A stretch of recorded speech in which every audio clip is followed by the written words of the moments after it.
Article 230.53 addresses raceways enclosing service entrance conductors. Specifically, 230.53 states raintight and arranged to drain. Raceways, including those portions of enclosures or boxes used as raceways enclosing service entrance conductors, shall be raintight and arranged to drain. Article 230.54 covers drip loops.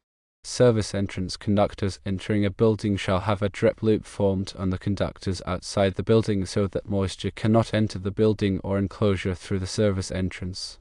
The reason for requiring raintight raceways with drains for service entrance conductors is to prevent water from entering the building through the raceway. This is important because water can damage electrical equipment and create a safety hazard. Drip loops are used to prevent moisture from entering the building through the service entrance conductors.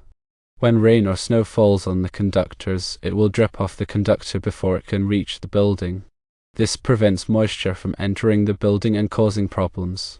Low-point drains are not required on service entrance risers because the drip loops and raintight raceways are generally sufficient to prevent water from entering the building. However, if there is a concern about water entering the building through the service entrance riser, a low-point drain can be installed as an additional measure. To be in compliance with Article 230.53, raceways enclosing service entrance conductors must be raintight and arranged to drain. This can be achieved through the use of drip loops and raintight raceways. Low-point drains are not strictly required by the code, but they can be installed if there is a specific concern about water ingress through the service entrance riser.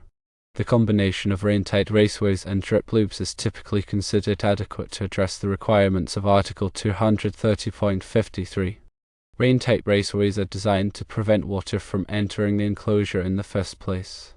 The arrangement to drain ensures that any water that does manage to enter the raceway has a path to exit, preventing it from accumulating and potentially causing damage.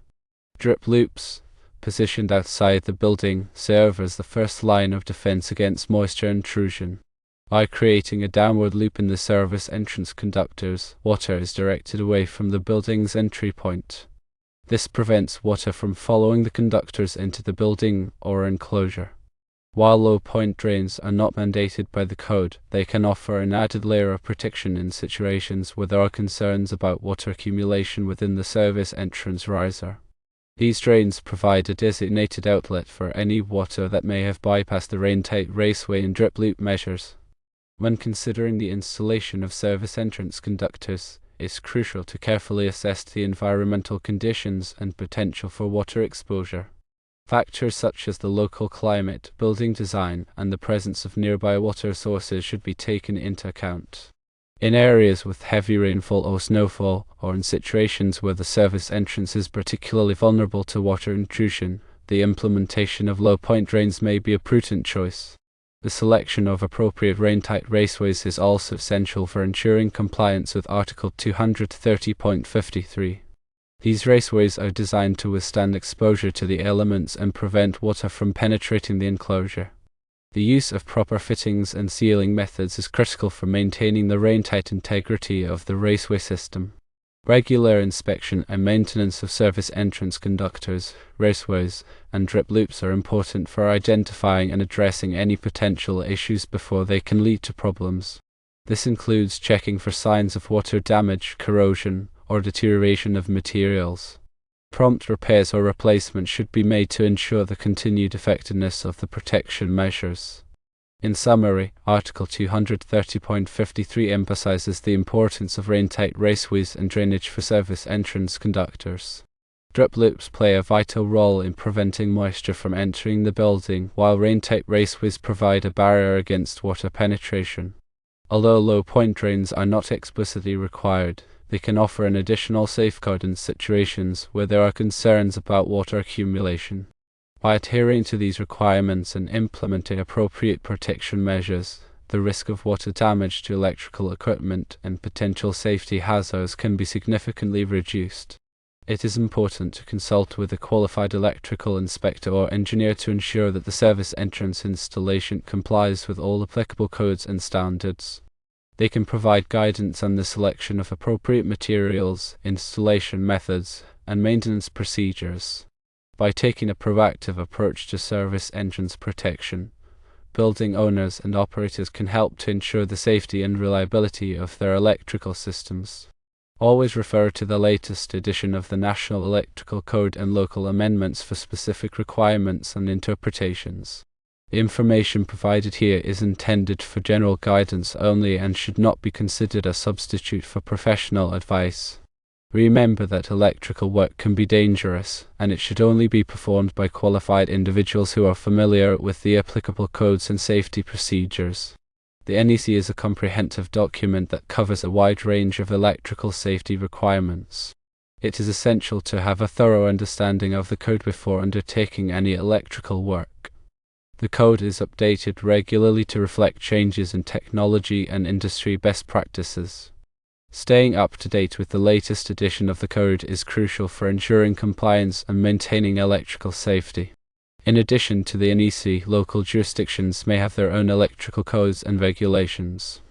It is important to check with the local authorities to determine the specific requirements for service entrance installations in your area.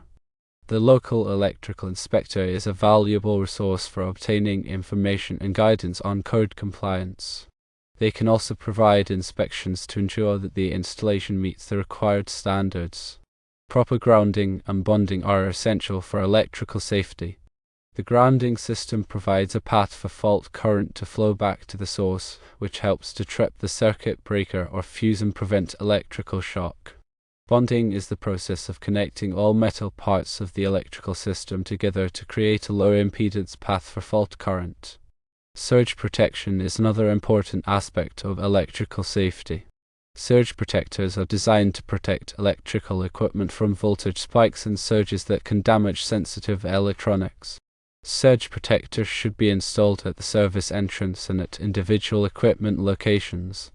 Arc fault circuit interrupters, or arc fault circuit interrupters, are designed to detect arc faults, which are a common cause of electrical fires. Arc fault circuit interrupters should be installed in all branch circuits that supply power to living areas. Ground fault circuit interrupters, or ground fault circuit interrupters, are designed to protect people from electrical shock. Ground fault circuit interrupters should be installed in all circuits that supply power to bathrooms, kitchens, and other areas where water is present. Smoke detectors are essential for providing early warning of a fire. Smoke detectors should be installed on every level of the home and in each sleeping area. Carbon monoxide detectors are essential for protecting people from carbon monoxide poisoning. Carbon monoxide is a colorless, odorless gas that can be deadly. Carbon monoxide detectors should be installed on every level of the home and near sleeping areas. Electrical safety is everyone's responsibility. By following safe practices and taking precautions, you can help to prevent electrical accidents and injuries. Always turn off the power before working on any electrical equipment. Use the proper tools and equipment for the job. Never overload electrical circuits. Replace damaged or frayed electrical cords. Keep electrical equipment away from water. Have your electrical system inspected regularly by a qualified electrician. If you have any questions or concerns about electrical safety, consult with a qualified electrician. They can provide you with expert advice and guidance. Remember that electrical work can be dangerous, and it should only be performed by qualified individuals who are familiar with the applicable codes and safety procedures. When working with electricity, it is important to be aware of the potential hazards and to take precautions to protect yourself from electrical shock. Always wear appropriate personal protective equipment such as insulated gloves and safety glasses. Never work on electrical equipment while standing in water or on a wet surface. Use a voltage tester to verify that the power is off before working on any electrical circuit. Follow the manufacturer's instructions for all electrical equipment and tools.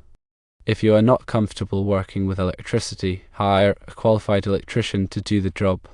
Electrical safety is not just about protecting yourself, it is also about protecting others.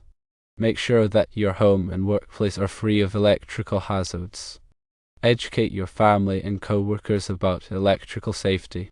By working together, we can create a safer environment for everyone. Remember that electricity is a powerful force and it should be treated with respect. By following safe practices and taking precautions, you can help to prevent electrical accidents and injuries.